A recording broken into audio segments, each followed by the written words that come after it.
है, इंस्टॉलमेंट करानी है, whatever you want to do please do it. ये मुझे रोज एक मेल आई हुई होती है फाइनेंस से, वो डीन साहब मेरी क्लास ले रहे होते हैं कि जी आप लड़कों से, हालांकि ये मेरा काम नहीं है, ये आपके चेयरमैन का काम है। इसी मैं तो एक तरीके से आपकी विजिटिंग फैकल्टी हूँ, लेकिन मेरे पास आता है मैसेज में, अपना अखलाकी फर्ज समझता हूँ कि आप लोगों को बता दूं कि प्लीज आप लोग ये कर लें। तो अपने दोस्तों को कहो मैं आई कैन अंडरस्टैंड जो हालात चल रहे हैं इस वक्त मुल्क के जॉब्स के हवाले से, दूसरे हवाले से, तो वो मुझे उसका अंदाजा है उस चीज का। लेकिन ये स्टिल जो आप एक तरीकाकार है उसको फॉलो कर लें। जो लोग भी हैं, आई एम नॉट, मैं ये नहीं कह रहा कि आप में से कोई है, आपके जो साथी हैं वो क्लियर अगर कर लें तो बहुत बेहतर होगा हम सबके लिए। ठीक है, अगेन वही बात है, देखो जूम शुरू हो गया है, 40 मिनट के बाद बाहर निकाल के फेंक देगा, 3 बंदे बैठेंगे, लगता है आखिरी क्लास में मैं अकेला बोल रहा हूँ और कोई नहीं होगा, जिस तरह हालात चल रहे हैं ना आगे, मुझे ये लग रहा है। एनीवे सर जी। सर हम लोग यहाँ पे 3 बंदे एक साथ क्लास ले रहे हैं, कोई मसला तो नहीं है? नहीं 3 लोग या 30 लोग, मुझे क्या फर्क पड़ता है भाई। मैं अच्छी बात है ना कि 3 एक साथ ले रहे हैं। जी एग्जाम सर। आप 3 एक साथ नहीं ले सकते, क्लास तो आप नहीं 5 नहीं ले सर, लें। एग्जाम नहीं, हम असल में हाँ, एफआईपी के लिए काम कर रहे हैं सर, इसलिए। नहीं भाई एग्जाम 3 एक साथ बैठ के नहीं ले सकते, उसके लिए आपको अलग अलग होना जरूरी है अखलाकी तौर पे। वो एक जिम्मेदारी है आपकी। अब मेरा तो पता नहीं, मुझे नहीं पता कि क्या हो रहा है, जो आप देख रहे हैं, जो मुजाहरे हो रहे हैं पूरे मुल्क में, स्टूडेंट्स जो निकले हैं बाहर सड़कों के ऊपर, ऑनलाइन इम्तहान लो, तो what is it tell you, मतलब बड़े बड़ा ऑब्वियस सी चीज है ना ये, तो क्या हो रहा है ये, तो कि लोगों को आदत पड़ गई है, एक नशा होता है ना ये भी, नकल करने का भी एक नशा होता है। तो ये है जनाब सूरत हाल। 4 आदमी हुए हैं अभी तक। हमारा सबसे बड़ी बात तो ये, हमारा जो सीआर है जिसको 2 नंबर एक्स्ट्रा मिलने हैं वही सबसे आखिर में आता है, और कभी सर हम आगे 4 नहीं 6 हो गए हैं। नहीं, अभी तक तो मुझे 4 नजर आ रहे हैं। अच्छा वो आपके अरे 3 एक हम साथ मेरे नाम पे 3 है। हैं। ओके ओके ओके, जवेरिया भी आ गई हैं, 7-8 हो गए। देखो मैं जो आपसे बात करता हूँ ना, मैं बखुदा अल्लाह अल्लाह को, अभी अजान हो रही है, अल्लाह को हाजिर नाज़िर जान के मैं ये बात कह रहा हूँ कि जिस तरह मेरे बच्चे, आप मेरे बच्चों से छोटे हो, मेरे बच्चे अब प्रोफेशनल लाइफ में जा चुके हैं, मैं जिस तरह उनसे बातें करता था, जो बातें उनको सिखाता था, जो मैंने अपने उस्तादों से, अपने वालिदैन से, अपने बुजुर्गों से सुनी, वो आपके साथ शेयर करता हूँ। जिंदगी इसी का नाम है कि ना सिर्फ नॉलेज ट्रांसफर करो बल्कि वैल्यूज भी ट्रांसफर होने चाहिए। मैंने अपनी जिंदगी में ये सीखा है कि वो बच्चे जो अपने दादा दादी नाना नानी के साथ वक्त गुजारते हैं ना, वो बहुत मुख्तलिफ होते हैं उन बच्चों से जो कि मेड्स के ऊपर पलते हैं, जिनके माँ बाप दोनों वर्किंग क्लास होते हैं, उनको बच्चों की तरबियत करने का सही मौका नहीं मिलता, और वो फिर उनके रवैयों में, एटीट्यूड में वो चीज नजर आती है। आप जिंदगी में देखते हैं कि वो लोग क्या कर रहे होते हैं। मैंने कल भी आपसे बात की थी, आज फिर रिपीट कर रहा हूँ, at the point of repetition, कि एटीट्यूड आपको आगे लेके जाता है। नॉलेज 10% रोल प्ले करती है आपके उसके अंदर, 90% रोल जो है आपकी जिंदगी के अंदर में, करियर वेरियर बकवास चीज है, करियर है नहीं है, नहीं है, आपने जिंदगी भी तो गुजारनी है ना माशरे के अंदर। आप क्या कंट्रीब्यूट कर रहे हैं लोगों की जिंदगी के अंदर, किस तरह लोगों से बात कर रहे हैं, आप किसी को और कुछ नहीं दे सकते, मीठा बोल तो बोल सकते हैं, किसी से इज्जत से बात करके। कल जो मैं आपसे बात कर रहा था ना, ये बात मेरे एक उस्ताद ने, जब हम आई थिंक एफएससी कर रहे थे, हमारे एक टीचर थे, पता नहीं वो हयात है नहीं, मेरा राब्ता नहीं है, उन्होंने ये सुनाया था बात। देखो ग्रीक मिथोलॉजी में हम सब ने नाम सुना है, एरिस्टोटल का नाम सुना है हमने, ठीक है ना, सोक्रेटिस का नाम सुना है, प्लेटो का नाम सुना है, ये 3 नाम बड़े मशहूर हैं। और इनकी हिस्ट्री ये है कि वो सबसे ऊपर जो सोक्रेटिस आता है, उसका शागिर्द प्लेटो है, उसका शागिर्द जो है एरिस्टोटल है। एरिस्टोटल की एक बड़ी वजह और भी मशहूर होने की ये है कि वो अलेक्जेंडर द ग्रेट का एक तरीके से मेंटोर था, उसका टीचर था, उसने उसको पूरा गाइड किया, उसने दुनिया फतह की। हम लोग जो है ना फातेह से बड़े खुश होते हैं ना, हारने वाले को कभी पसंद नहीं करते, चाहे वो बेचारा अपने मुल्क को डिफेंड क्यों ना कर रहा हो। एनीवे द पॉइंट इज के याद रखिएगा कि अल्लाह ताला ने ना, जो हमारी किताब है, इल्हामी किताब में, एक जगह नहीं 25-30 जगह जिक्र किया है कि यतीमों के साथ अच्छा सलूक करो, वम्मा यतीम फला मसाइल फला, कभी भी यतीम को जो है ना हकारत से मत देखो, उससे गलत लहजे में बात ना करो। और कई जगह जिक्र आया है यतीमों के साथ ऐसा सलूक करो, यतीमों का माल मत खाओ, यतीमों को ये करो। एक बड़ी, मैं कभी अहादीस कोट नहीं करता, लेकिन जब कोट करता हूँ तो इस यकीन के साथ कि ये मैं गलत कोट नहीं कर रहा, मफहूम समझिएगा, अल्फाज आगे पीछे हो सकते हैं, कि एक हदीस मुबारक है कि जिसने एक यतीम की शिफात की, उसकी परवरिश की, रोज़े हश्र उसकी शिफात मैं करूंगा, हुजूर ने फरमाया। अच्छा, ये सारी मैंने जो आपको यतीमों के मुतालिक जो बात बताई है कि ओल्ड ग्रीक के अंदर एकेडमीज हुआ करती थी। स्कूल कॉलेज तो होते नहीं थे, हमदर्द यूनिवर्सिटी तो वहाँ थी नहीं, तो टीचर जो होता था उसका नाम अगर होता था ना, वो अपनी एक एकेडमी बना लेता था। उस एकेडमी के 2 पर्पस होते थे। एक ज़ाहिर है कि वो मार्शल रेस थे, उस ज़माने के अंदर जंगें होती थी, एक-दूसरे पे हमला करते थे, नवाब थे, रियासतें थी। तो वो बच्चों को फिजिकल ट्रेनिंग होती थी, उसमें उनको आर्चरी सिखाई जाती थी, उसमें उनको स्वॉर्ड का इस्तेमाल सिखाया जाता था, सारी चीज़ें के साथ-साथ। लेकिन उस वक़्त के जो भी साइंसी उलूम थे, चाहे वो उनका लॉ हो, चाहे वो एस्ट्रोनॉमी हो, कुछ भी हो, वो उनको सारे उलूम पढ़ाए जाते थे। एंड द सिस्टम वाज़ कि 13-14 साल की उम्र में एक बच्चा जाता था, एकेडमी में दाखिल हो जाता था और वहाँ 5, 6, 7 साल वो पढ़ता था और पढ़ के वो वहाँ से बाहर निकलता था। और फिर वो जाके जो भी होता था, ज़्यादातर बच्चे एकेडमीज़ के अंदर जो जाते थे, ज़्यादातर क्या 100% जो थे, अमीरों के बच्चे हुआ करते थे, जिनके माँ-बाप की बाप-दादा की बड़ी रियासतें थी होती हैं और वो अफ़ोर्ड कर सकते थे उसको तालीम को।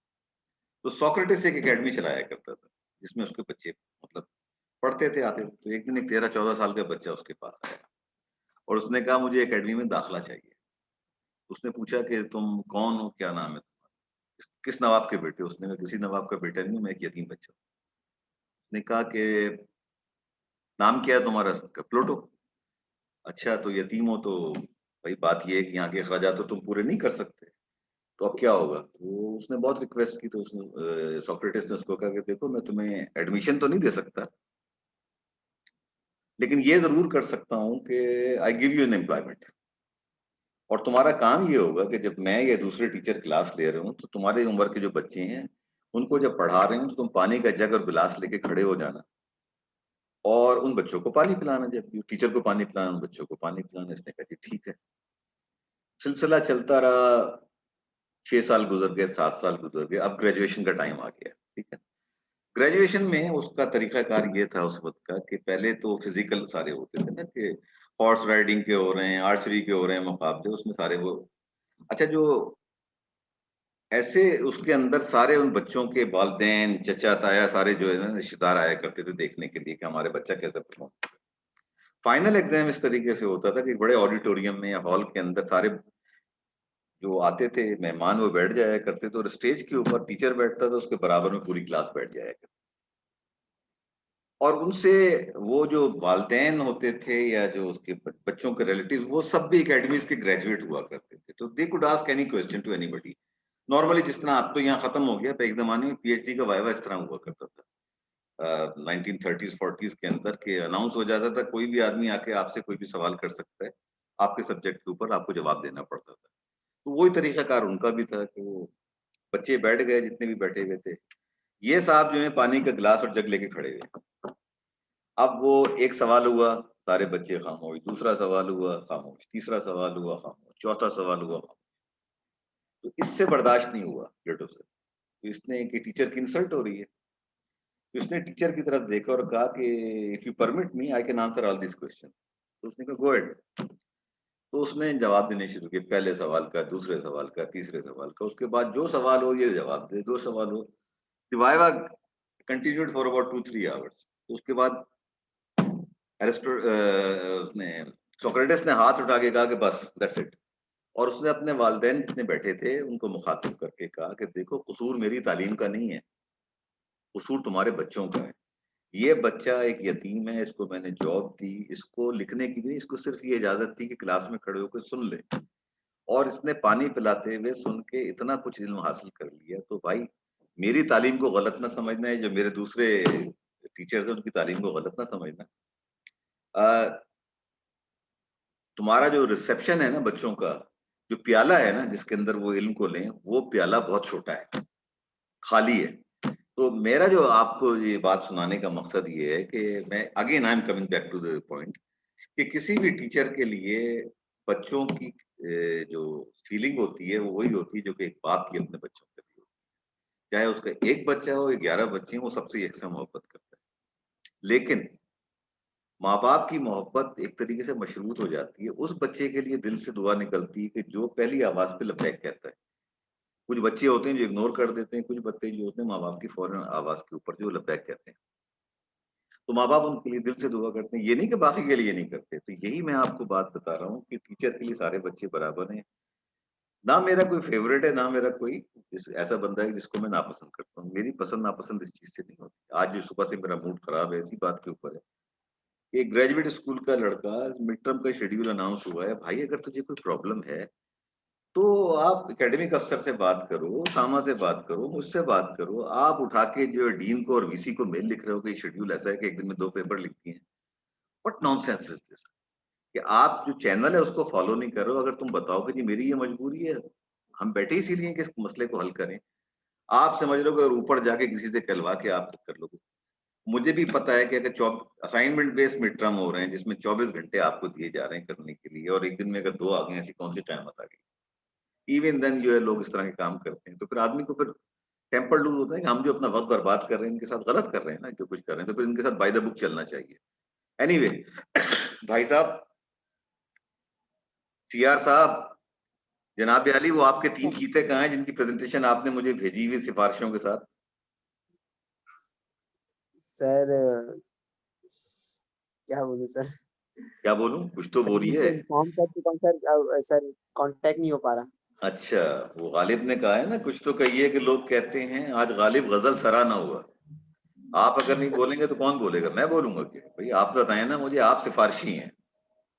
सिफ़ारिश आपने की है, पकड़ा आप जाएँगे इस काम के अंदर। देखो मैंने तो एक डेडलाइन दी थी, मैं उससे आगे नहीं बढ़ रहा था। हमारी बेटी ने बड़ा सही मशवरा दिया था कि सर एक डेडलाइन दे दें, उसके बाद जो है उसको उठा के बाहर फेंक दें। उसका मशवरे पे मैं चल रहा था, लेकिन आपने सिफ़ारिश की कि सर इंसान से गलती हो जाती है, माफ़ कर दें, चलें इसकी ले लें। मैंने तो ले ली प्रेज़ेंटेशन। इवन देने हैं। तो आज मैं आप सबके सामने ये बात कह रहा हूँ कि वो 3 हज़रात जो हैं, वसीम सज्जाद साहब, उकाशा साहब, योशाका, जो भी उनका नाम है, वो, और तीसरे जिसकी आपने भेजी थी सबसे आखिर में, क्या नाम है उसका? सर मास आपने खान। जी? मास खान। मास खान। मैं आज जितने भी जिनकी नहीं आई हैं, मैं आज सबको एब्सेंट मार्क करके शीट के अंदर क्लोज़ कर रहा हूँ। और ठीक है सर। मुझसे हमाद ने भी कहा था और 1-2 लोगों ने भी पूछा, मेरी मजबूरी को समझिए कि I am under instruction from dean not to share your results mid term के। लेकिन मैं एक बात आपको ठीक बता है सकता सर। हूँ, सिर्फ एक बात आपको बता सकता हूँ, 1 मिनट के, सॉरी, अच्छा, कि मतलब 2 बच्चों ने, 2 स्टूडेंट ने परफेक्ट स्कोर किया है, ठीक है? 13 जो हैं वो 20 एंड अबव हैं। सॉरी, 11 जो हैं, 10 या 11 जो हैं, वो 24 प्लस हैं, 24 और 29 के दरमियान, 10 या 11, और 4 या 5 ऐसे हैं जो 20 प्लस हैं। बाकी सारे जितने भी आपके क्लासमेट्स हैं, दे आर लेस देन 20। और अगर उनके आप असाइनमेंट के 0 नंबर कर लें, तो मुझे तो उनका पेपर पास होते हुए मुश्किल लग रहा है। तो मैं इसीलिए थोड़ा रिलक्टेंट था कि भई इनको एक मौका दे दूँ, आ जाएँ, अपनी प्रेज़ेंटेशन कर लें, किसी तरीके से ये निकल जाएँ इस पेपर से, क्वालीफाई कर लें। तो देखो, बात ये है कि मेरे ऊपर तो कोई फ़र्क नहीं पड़ता भाई। अगर आधी क्लास फेल हो जाती, क्या होगा? मेमन साहब ने यही कहना है कि अगली दफ़ा ज़ैदी साहब आपसे नहीं पढ़वाते, किसी और से पढ़वाएँगे। यही होगा ना? वर्स्ट कम वर्स्ट यही होगा, और क्या होगा? लेकिन ये कि मुझे अल्लाह को भी जान देनी है, मैं ये तो ज़्यादती नहीं कर सकता कि जो लोग मेहनत करें उनको, और जो मेहनत ना करें उनको बराबर कर दूँ, ये मैं नहीं कर सकता। दिस इज़ बियॉन्ड मी, ठीक है? तो यहाँ पे हम करते हैं, कल जहाँ हमने बात खत्म की थी वहीं से बात शुरू करते हैं।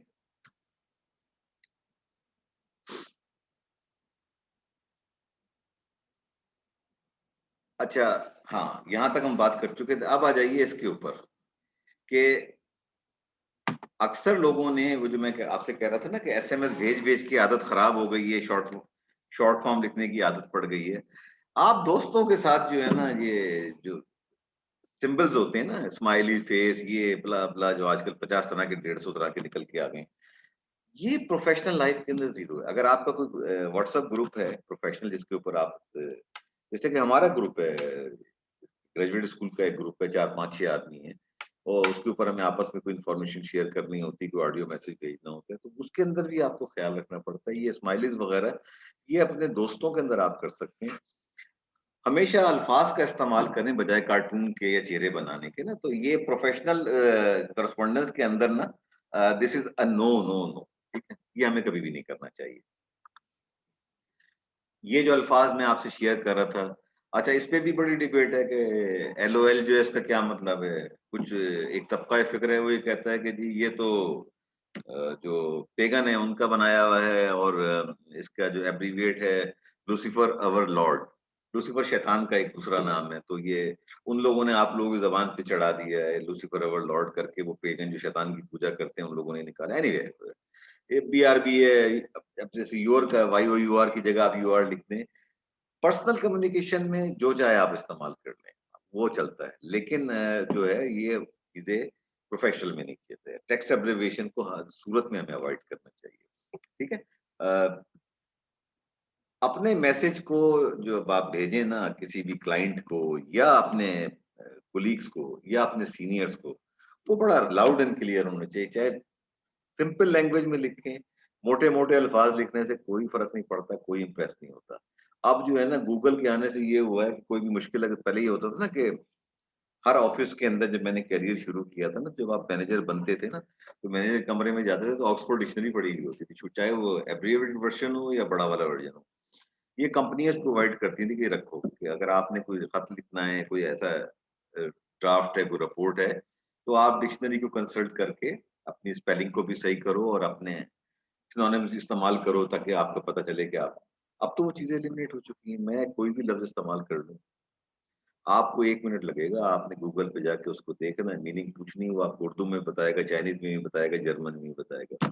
बाय द वे, अ, कल नहीं 2 दिन पहले की बात है, एनईडी की एक एसोसिएट प्रोफ़ेसर मुझे मिली, वो मेरे दोस्त की नीस है। उसने जो मुझे बात बताई, I was shocked, I was really, really shocked. वो कहती है कि जी प्लेगरिज्म पे ऐसी बात नहीं कर ली थी ना, उससे मैं बात कर रहा था। मैंने कहा भई मैं तो अभी आया हूँ, 2-3 महीने हुए हैं, ये तो बड़ा मसला खड़ा हो रहा है ये। वो मुझे कहने लगी, अंकल आपको क्या पता मैं क्या फेस कर रही हूँ? मैंने क्या हुआ? कहने लगी जी बच्चे जो हैं आजकल के, खुदा के वास्ते ये मेरे साथ मत करना जो मैं आपको बताने जा रहा हूँ। उसने कहा बच्चे आजकल के क्या कर रहे हैं कि एक्स ने असाइनमेंट बनाया, ये पेपर हल किया, उसने वाई को दे दिया। वाई साहब क्या करेंगे कि उसको गूगल ट्रांसलेटर पे चढ़ा देते हैं। उन्होंने कहा जी इसको कोरियन में ट्रांसलेट कर दो। अच्छा जी, कोरियन में ट्रांसलेट हो गया वो। Now when you translate it back from Korean to English, it becomes a different paper altogether. No plagiarism software can catch that. मैंने कहा ये अगर ऐसी बात है, तुमने कैसे पकड़ा? तो कहने लगी जी वो एक असाइनमेंट में एक लफ्ज था हाई राइज बिल्डिंग का ना। तो हाई राइज बिल्डिंग, जाहिर है कि अगर आप हाई राइज बिल्डिंग का कोई असाइनमेंट है उसको हाई राइज बिल्डिंग ही आप कहेंगे ना। कहने लगी वो जब मेरे पास वो असाइनमेंट आया, मैं चेक करने लगी तो उसकी जो हेडिंग थी वो थी एलिवेटेड बिल्डिंग। मेरे कुछ शक हुआ मुझे कि ये कुछ गड़बड़ है। तो कह रहे मैंने इसको चेक किया कि ये जो असाइनमेंट है एलिवेटेड बिल्डिंग का कहाँ से आया है। देन आई वेंट बैक ना, तो मुझे पता चला कि इस लड़के ने दूसरे के असाइनमेंट को चाइनीज में ट्रांसलेट करके उससे जब बैक में इंग्लिश में ट्रांसलेट किया तो वो चाइनीज टू इंग्लिश में आते आते हाई राइज बिल्डिंग जो एलिवेटेड बिल्डिंग बन गया। That is how I got those. तो अब बजाय लड़के अपने असाइनमेंट पे मेहनत करने के, ये मेहनत जरूर कर रहे हैं कि गूगल ट्रांसलेटर को यूज कर लो, इससे कर लो, इससे मैं बच जाऊंगा। आप यकीन करें कि मैं आपके साथ शेयर कर चुका हूँ इस बात को।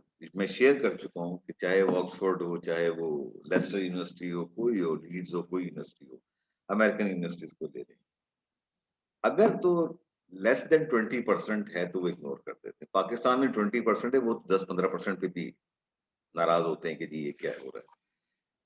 अगर 21% हो गया ना, वो बच्चा तो गया।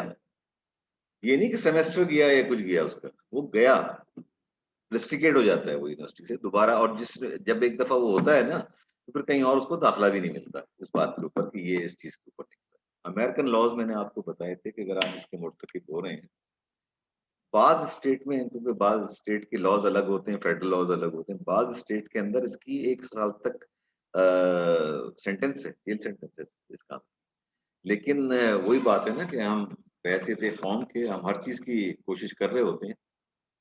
आप लोगों को प्रेजेंटेशन नजर आ रही है मेरी? हेलो, नहीं सर, नो नहीं सर, सर, नजर नहीं नहीं आ सर, आ रही है नहीं आ रही है? नहीं आ रही। नहीं आ रही सर। नहीं आ मैंने रही। तो शेयर की है, जस्ट अ मिनट की, क्यों हुआ क्या है?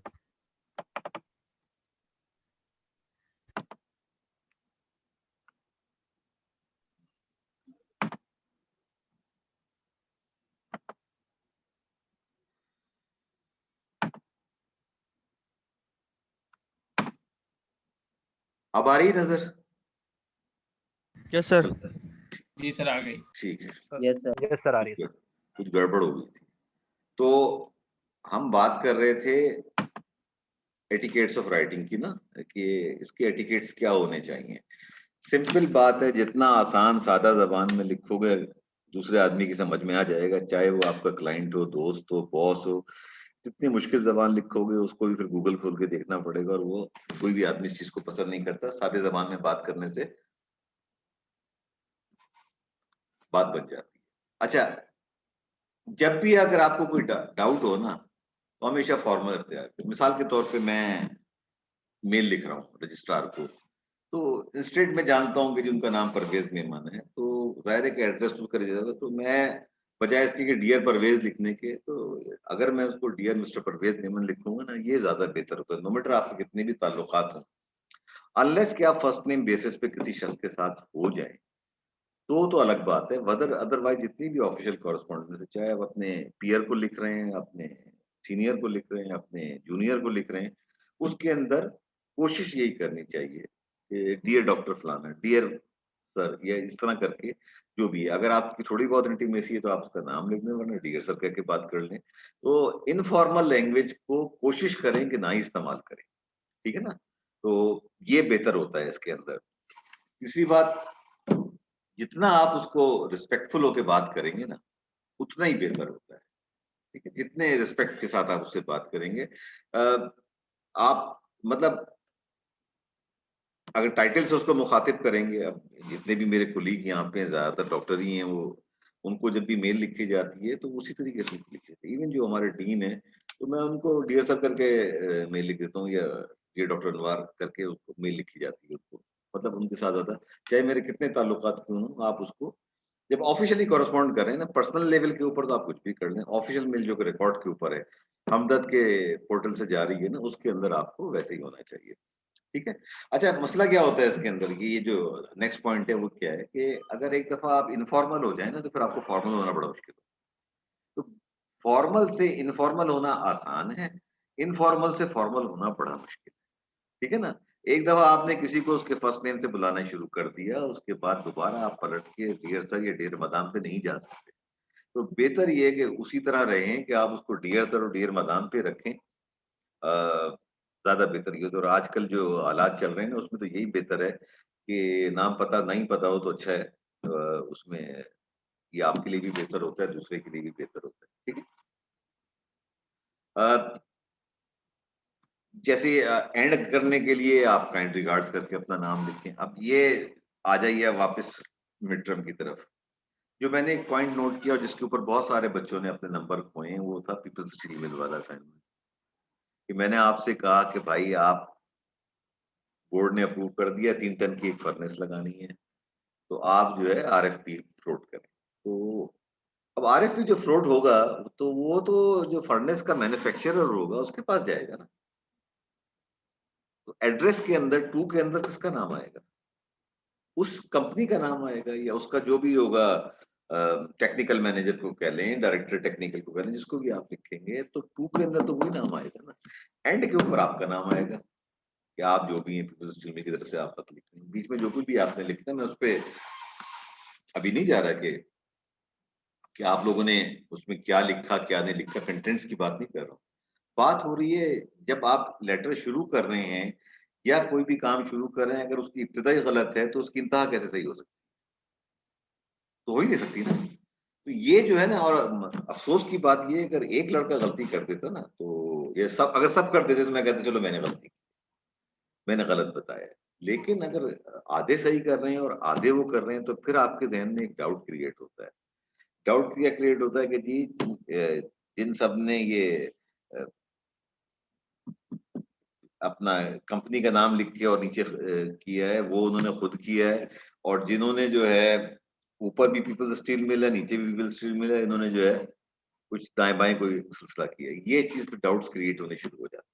तो ये चीजें नहीं होनी चाहिए, और नीचे हमेशा लेटर को पोलाइटली खत्म करना, no matter who you are. मतलब इसमें ईगो तो आनी नहीं चाहिए। अगर आप बॉस हैं और अपने किसी छोटे को मेल लिख रहे हैं, तो उसको भी आप रिगार्ड या काइंड रिगार्ड जो भी आप लिखेंगे, खत्म लेटर का हमेशा जो है, ईमेल हो, लेटर हो, एसएमएस हो, व्हाट्सएप का मैसेज हो, इन सब की एंडिंग जो है पोलाइट होनी चाहिए। क्योंकि अगर पोलाइटनेस नहीं है ना किसी भी मैसेज के अंदर, वो मैसेज कभी भी अच्छा रिसीव नहीं होता। You have to be polite all the time, all the time. ये अपनी सेकंड हैबिट आप बना लें कि इसको जो है ना, जब भी आप लिखें तो एंड के अंदर जो है ना, उसको खत्म जो करें ना, एंडिंग नोट जो है ना, वो हमेशा अच्छा होना चाहिए। ठीक है। अगेन कल भी हमने बात की स्पेलिंग चेक की बात की। कल हमने स्पेलिंग चेक की बात की थी ना कि आप देख लें, बार बार देख लें। अब तो इतनी जिंदगी आसान हो गई है भाई, अब तो जिंदगी इतनी आसान हो चुकी है कि बाज दफा वर्ड तो आपको ये भी बता देता है कि यहाँ ग्रामर खराब है, बीच में एक ब्लू साइन देके ना आपको बता देता है। मैं यकीन से कहता हूँ कि मेरे साथ जो लोग थे ना, मेरे कुलीग थे, 70% को पंक्चुएशन का इस्तेमाल नहीं आता था। अगर कोई ड्राफ्ट लेके मेरे पास आते थे, मैं देखता था, तो उसके अंदर जो पंक्चुएशन का, यानी लोगों को अभी जो स्कूल में चीजें पढ़ाई जाती है ना कि सेमी कोलन कहाँ इस्तेमाल होगा, कोलन कहाँ इस्तेमाल होगा, कॉमा कहाँ होगा, फुल स्टॉप कहाँ होगा, मैंने ये अपने करियर में ये देखा है कि 75% लोगों को ये नहीं पता कि सेमी कोलन का इस्तेमाल किस जगह होता है, कोलन का इस्तेमाल किस जगह होता है। बट अब आप प्रोफेशनल कॉरेस्पॉन्डेंस में इतनी जरूरत भी नहीं पड़ती है, लेकिन पहले जो होता था ना, खासतौर पे जब आप थीसिस लिख रहे हैं, अपना प्रोजेक्ट कर रहे हैं, तो अरे प्रोजेक्ट पे मुझे याद आया कि कल मैंने भेजा था मेमन साहब को एक प्रोजेक्ट, लुब्रिकेंट मैन्युफैक्चरिंग प्लांट जो है पाकिस्तान स्टील कंपनी का कुरंगी के अंदर है, उसका मैंने एक प्रोजेक्ट बना के भेजा था उनको, प्रपोजल एक भेजा था। तो आई डोंट नो वेदर आपको मिला या नहीं मिला वो। मैं सिर्फ आपसे ये कह रहा हूँ कि आप चाहे उस प्रोजेक्ट को ले ना लें, एक जब भी आपके पास टाइम हो, मुझे अपने नाम और सीएनआईसी नंबर भेज दीजिएगा। जो लोग भी विजिट करना चाहते हो टाइम बता दें, तो वहाँ का जो इंचार्ज है वो मेरा शागिर्द है, उसको मैं फोन कर दूंगा, तो वो आपको रिसीव करके कम से कम विजिट करा देगा, अच्छा खाना खिला देगा वहाँ पे कैफेटेरिया के अंदर। ये मैं करवा सकता हूँ। तो वो आप देखें, आपको पता चलेगा ऑटोमेटिक ब्लेंडिंग कैसे होती है लुब्रिकेंट की, और जो आप गाड़ी में डालते हैं या मोटरसाइकिल में डालते हैं, उसको बनाने के अंदर कितने एफर्ट्स होती हैं, और लैब में किस तरह लुब्रिकेंट की चेकिंग होती है ड्यूरिंग बैच। जब बैच बन रहा होता है लुब्रिकेंट का, उस वक्त जो है किस तरीके से चेक करते हैं, और उसको लुब्रिकेंट को ब्लेंडिंग करते वक्त हीट क्यों किया जाता है, ये सारी चीजें आपको वहां देखने का मौका मिल जाएगा। ठीक है। तो ये कोशिश कीजिएगा कि आप 4-6 का ग्रुप बना के, 8 आदमी भी जा सकते हैं, 8 से ज्यादा उनके लिए मसला हो जाएगा, तो 6 से 8 आदमी का ग्रुप बना के मुझे बता दें, तो I will arrange that visit. आप प्रोजेक्ट लें ना लें, आपकी चॉइस है, तो लेकिन उसका विजिट जरूर कीजिएगा कि आपकी थोड़ा मजा भी आएगा आपको देख के, और नॉलेज में इजाफा भी होगा। तो यही चीज जो है ना, जो हम स्पेलिंग के ऊपर करते हैं ना, ये अपने खत के, अपनी ईमेल को ना, अगर आप एक दफा दोबारा पढ़ लें, ये आपको जो है ना बेहतर कर देगी, उसकी ग्रामर को बेहतर कर देगी, आपको नजर आ जाएगा पंक्चुअल। ये चीजें अगर आप देख के भेज देंगे तो फिर अच्छा। बार दफा ये होता है कि ऑटो करेक्ट कुछ का कुछ कर देता है। मिसाल के तौर पे जब मैसेजेस कर रहे होते हैं ना व्हाट्सएप के ऊपर, वो अगर आपने कोई किसी का नाम, कोई चीज ऐसी यूज की ना, वो उसको अपने हिसाब से कुछ बना देता है। ये हुआ होगा आपके साथ भी, ये होगा मेरे साथ भी ये होता है। हुआ है ये नहीं हुआ आपके साथ कभी? क्यों जनाब, आज खामोशी क्यों है इतनी भाई? यस सर, हुआ सर है होता है। सर, होता है ना काफी ये दफा हुआ है सर। ये यस यस होता यस है सर, ना। बिल्कुल हुआ। और अगर आपने रीचेक नहीं किया तो वो चीज चली जाएगी। आप आजम की जगह कुछ और ही नाम जा रहा होगा। अगर आपने आजम साहब को लिखा है तो आजम की जगह कुछ अजीब ही किस्म का वर्ड जा रहा होगा जिसको आप भेज रहे होंगे ना। ये अक्सर ये लोगों के साथ ये होता है। तो ये चीज अगर आप दोबारा देख लेंगे ना, तो क्योंकि बात ये है, आप फेस हैं। हमें ये सिखाया गया था जब हमने पहली नौकरी की स्टील मिल के अंदर, तो उन्होंने हमें ये सिखाया था, सीनियर्स ने हमें, कि भाई तुम जो है ना स्टील मिल का फेस हो। वो कैसे, हम कैसे फेस हैं? उसने कहा भाई देखो, अगर तुम किसी शादी में जाओगे, दोस्तों में जाओगे, कहीं भी जाओगे, अगर तुम कहोगे मैं पाकिस्तान स्टील में काम करता हूँ, तो एट दैट टाइम उनके जहन में जो भी स्टील मिल का सवाल होगा वो तुमसे पूछेंगे। अगर तुमने मुनासिब जवाब दे दिया तो इदारे के लिए बेहतर होगा, और अगर तुमने बकवास की, कोई उल्टी सीधी बात कर दी, तो वो इदारे की बदनामी होगी। तो ऐसा मत करना। तो ये चीज हमें मतलब बचपन से, मतलब बचपन क्या कह रहे हैं, पहली नौकरी में ये ड्यूरिंग ट्रेनिंग ये बात सिखाई जाती थी कि आप, यानी you are mister steel mill, you are mister PSO, you are mister फलाना। जिस इदारे में के लिए आप काम कर रहे हैं, आप उसकी मार्केटिंग आपकी अखलाकी जिम्मेदारी होती है। Same applies for a letter which is being sent on a letterhead from an institution. चाहे वो हमदर्द यूनिवर्सिटी को, अब हमदर्द यूनिवर्सिटी के लेटर हेड के ऊपर अगर कोई चीज जा रही है और उसके अंदर अगर 10 मिस्टेक्स हैं अंग्रेजी की, ग्रामर की मिस्टेक्स हैं, कोई उल्टी सीधी चीज लिखी हुई है, तो वो आपका तो जो होगा होगा, इदारे की भी एक बदनामी साथ साथ आप कराते चले जाए, ठीक है ना। अच्छा, ये जो होते हैं ना, अक्सर ये होता है कि जैसे मेरा जो ईमेल है, जीमेल अकाउंट मेरे मोबाइल के ऊपर भी है। मैंने हमदर्द का खुद नहीं लिया कि छुट्टी वाले दिन भी हमदर्द को किसी भी आदमी को याद आ जाती है, वो आपको ईमेल करता है कि जी मैंने आपको ईमेल भेजी, जवाब दें। मुझसे अगर वो कहता है, मैं कहता हूँ भाई देखो आज संडे का दिन है और संडे के दिन तो मैं कोई काम नहीं करता। सिर्फ आप लोगों की क्लास लेती थी मैंने, पता नहीं क्यों पिछले हफ्ते। नॉर्मली मैं संडे को कुछ नहीं करता। That is reserve for my parents, तो मैं उनकी ग्रेवयार्ड जाता हूँ उनकी कबर के ऊपर, लेकिन एनीवे वो एक अलग बात है। ये जो है ना कि जब आप अगर आपके इदारे की ईमेल आपके उस पे है, मोबाइल के ऊपर है ना, तो जब आप उसको फॉरवर्ड करते हैं ना, तो सेंड नीचे उसको एक मैसेज आ जाता है, सेंड फ्रॉम माय आईफोन। अगर आप जरा सी तकलीफ करके ना उस मैसेज को डिलीट कर दें तो ठीक है। ठीक है ना? और जो बाज़ औक़ात ये होता है कि जो ऑफ़िस की ईमेल होती है उसमें एक पूरी नीचे एक लंबी कहानी दी हुई होती है।